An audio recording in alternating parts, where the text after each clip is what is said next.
Oommen Chandy sir ഒരു കല്ലിട്ടാൽ അതൊരു പദ്ധതിയാകുമോ? Oommen Chandy sir ഇട്ട കല്ലുകൾ കൂട്ടിയിട്ടിട്ടാണ് ഹിമാലയം ഉണ്ടായതെന്ന് നിങ്ങൾ എത്ര പേർക്കറിയാം?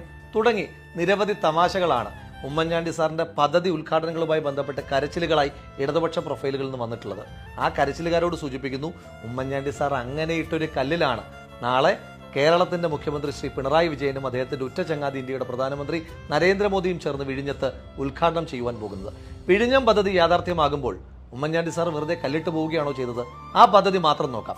ഉമ്മൻചാണ്ടി സാർ കല്ലിടുന്നതിന് മുമ്പ് ആ പദ്ധതിയുമായി ബന്ധപ്പെട്ട് ഡീറ്റെയിൽഡ് പ്രോജക്ട് റിപ്പോർട്ട് ഉണ്ടാക്കിയത് ഉമ്മൻചാണ്ടി സാറിന്റെ ഗവൺമെന്റ് അല്ലേ?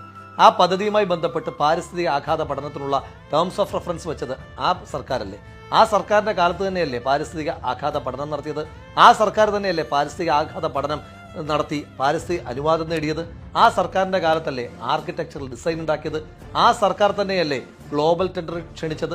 ആ സർക്കാരിന്റെ കാലത്തല്ലേ ഗ്ലോബൽ ടെൻഡറിലൂടെ ക്വാളിഫൈഡ് ആയിട്ടുള്ള കൺസൾട്ടൻസികളുമായി ചർച്ച നടത്തിയത്? ആ ക്വാളിഫൈഡ് ആയിട്ടുള്ള കൺസൾട്ടൻസിയുമായി കരാറിൽ ഒപ്പുവെച്ചതും ആ സർക്കാരിന്റെ കാലത്ത് തന്നെയല്ലേ? അവിടുത്തെ തദ്ദേശവാസികളായ മത്സ്യത്തൊഴിലാളികളുമായി സംസാരിച്ചത് ഉമ്മൻചാണ്ടി സാറല്ലേ? ആ മത്സ്യത്തൊഴിലാളികളുമായി അവരുടെ പാക്കേജ് നടപ്പിലാക്കുവാൻ പണം അനുവദിച്ചത്, ആ പണം അനുവദിച്ച് അത് നടപ്പിലാക്കിയത് ഉമ്മൻചാണ്ടി സാറിന്റെ ഗവൺമെന്റ് അല്ലേ? എത്രയൊക്കെ പൂർത്തീകരിച്ച് ഉമ്മൻചാണ്ടി സാറ് കല്ലിടലിലേക്ക് പോകുമ്പോൾ അന്ന് തന്നെ മറ്റൊരു ബോർഡ് കൂടി വെച്ചിരുന്നു, 1000 ദിവസം കൊണ്ട് ഈ പദ്ധതി പൂർത്തീകരിക്കുമെന്ന്. എന്നാൽ ദൗർഭാഗ്യവശാൽ ഗവൺമെന്റ് ചേഞ്ച് ഉണ്ടായി. ശ്രീ പിണറായി വിജയൻ കേരളത്തിന്റെ മുഖ്യമന്ത്രിയായി. എന്താണ് ശ്രീ പിണറായി വിജയന്റെ ഈ പദ്ധതിയോടുള്ള കോൺട്രിബ്യൂഷൻ? 1000 ദിവസം കൊണ്ട് ഉമ്മൻചാണ്ടി സാർ പൂർത്തീകരിക്കുമെന്ന് പറഞ്ഞ പദ്ധതിയെ 6 വർഷക്കാലം വൈകിപ്പിച്ചു എന്നുള്ളതാണ് ഈ പദ്ധതിയുമായി ബന്ധപ്പെട്ട് ശ്രീ പിണറായി വിജയന്റെ ഏക കോൺട്രിബ്യൂഷൻ. ഇപ്പോ PR ഏജൻസിക്കാരും ചില ഉദ്യോഗസ്ഥന്മാരും ഒക്കെ തള്ളിമറിക്കുന്നത് കേട്ടാൽ തോന്നും ശ്രീ പിണറായി വിജയൻ എല്ലാ ദിവസവും ഒരു ചട്ടി സിമന്റുമായിട്ട് വന്നിട്ട് വിഴിഞ്ഞം തുറമുഖം അങ്ങ് സ്വന്തമായിട്ട് നിർമ്മിച്ചെടുത്തതാണ്, മന്ത്രിമാരെല്ലാം കട്ട ചുമക്കുകയായിരുന്നു എന്ന്. അങ്ങനെയൊന്നും ഉണ്ടായിട്ടില്ല. ആ പദ്ധതി നടപ്പിലാക്കുന്നതുവരെയുള്ള എല്ലാ കാര്യങ്ങളും ഉമ്മൻചാണ്ടി സാർ പൂർത്തീകരിക്കുമ്പോൾ ശ്രീ പിണറായി വിജയന്റെ പദ്ധതിക്ക് വേണ്ടിയിട്ടുള്ള ആദ്യത്തെ പോസിറ്റീവ് കോൺട്രിബ്യൂഷൻ നാളെ ഉയരുന്ന ശിലാഫലകമാണ്. ആ ശിലാഫലകത്തിൽ ഉമ്മൻചാണ്ടി സാറിന്റെ പേരുണ്ടാകില്ല. ഉമ്മൻചാണ്ടി സാർ ജീവിച്ചിരിക്കുമ്പോൾ അദ്ദേഹം നടപ്പിലാക്കിയ മെട്രോ പദ്ധതിയുടെ ഉദ്ഘാടന വേളയിൽ നിന്ന് അദ്ദേഹത്തെ ഒഴിവാക്കിയ അല്പനാണ് കേരളത്തിന്റെ മുഖ്യമന്ത്രി. കേരളത്തിന്റെ മുഖ്യമന്ത്രി അല്പത്തരം വെടിയണമെന്നും കേരളത്തിന്റെ മുഖ്യമന്ത്രിക്ക് ഒരല്പം ഉളുപ്പുണ്ടാകണമെന്നും ആഗ്രഹിക്കുന്നത് കുതിരയ്ക്ക് കൊമ്പുണ്ടാകണമെന്ന് നമ്മൾ ആഗ്രഹിക്കുന്നത് പോലെ തന്നെ കൗതുകം നിറഞ്ഞൊരു ആഗ്രഹമാണ്. അതിലേക്ക് ഞാൻ കടക്കുന്നില്ല.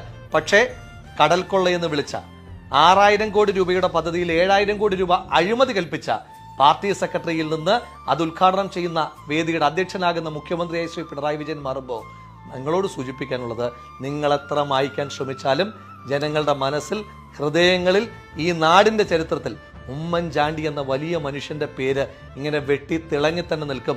അതെത്ര മായ്ക്കുവാൻ ശ്രീ പിണറായി വിജയന്റെ PR ഏജൻസി ശ്രമിച്ചാലും അത് നടക്കില്ല. വിഫലമായ ശ്രമങ്ങൾ മാത്രമായിരിക്കും. അതുകൊണ്ട് കേരളമുള്ളിടത്തോളം കാലം ഉമ്മൻചാണ്ടി എന്ന വലിയ മനുഷ്യനെ ഓർത്തുകൊണ്ടേയിരിക്കും.